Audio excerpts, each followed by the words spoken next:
Watch and burn. Hey everyone, so today I want to discuss F-Minus's third and final album, I guess, and that is, I think it's 2002 or 2003's Wake Up Screaming.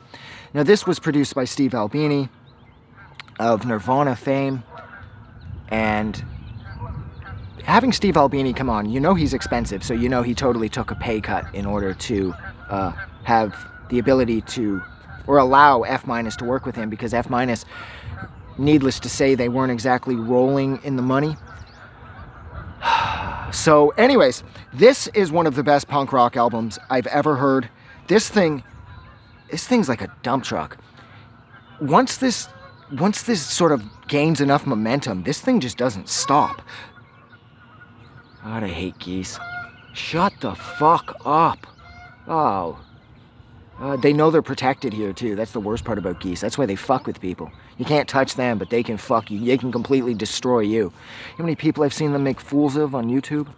I'm not going to be one of them. But anyways, Jesus Christ, I should go to bed. But anyways, yeah, this record, I mean, the guitars, they're just so big. And the thing, I think my favorite part about this album is the fact that I didn't love their first album, but I absolutely loved their second album. Their self-titled was like, I don't know, it was too open and too raw, and it was just played too rugged, and it just felt so loose and unpolished. And then, when Suburban Blight hit, that record was so polished, and it was so tight, and they had evolved their sound so quickly, it felt like, and so efficiently, so effortlessly. That record has its complete, I mean, each of F-Minus's records have their own sound, but I found that, like, I agreed more with the sound that Suburban Blight had over their self-titled.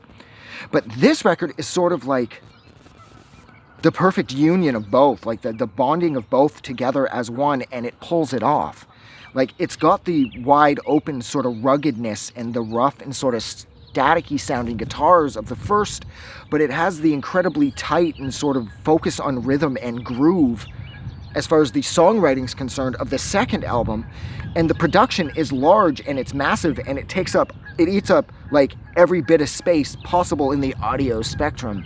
But that's Steve Albini again, coming up through the grunge years, like pushing the fucking bass like right out, you know? And it's like such a big sound coming from this album. And my only real criticism is that there weren't enough songs. This record's a little short. Should have been 20 songs that sounded like this. I mean, you've got fucking Not This Time's on here, Wake Up's on here, fucking Brand Loyalty's on here, The Mind, and fucking Barking Dog. What a brilliant way to end the record. But I loved the artwork. I ended up buying a couple prints from the chick that did the artwork of some of her other stuff, because I know that a lot of her stuff had revolved around a fast food service, because she was working at like Burger King or something, and while she was doing all of the art. And I remember I bought a couple things from her as the result of buying this album. I found, like, you know, of course, in the liner notes it said who did the artwork, and I tracked her down online. Her stuff's rad. This came with a poster too, for anybody who's interested. Big fold-out thing of the girl in question's artwork, and it's amazing. And that's what Hellcat was known for at this point, and that's so exciting, especially when you're young and you probably are definitely overpaying, if you're me, at places like HMV. And then at least you get a poster with it too. It sort of helps, kind of enables you to better shrug off the fact that you paid $35 for this, whereas, you know, you should have paid no more than 15 or 20. But yeah, I mean, this record is amazing. I love the artwork. I love the production. I love the bigness. I just love the massive sounding guitars and the drums and the rhythm section. They're just so meaty. And the fucking hooks. And I love the ride on this record. Jesus Christ, the ride is fun.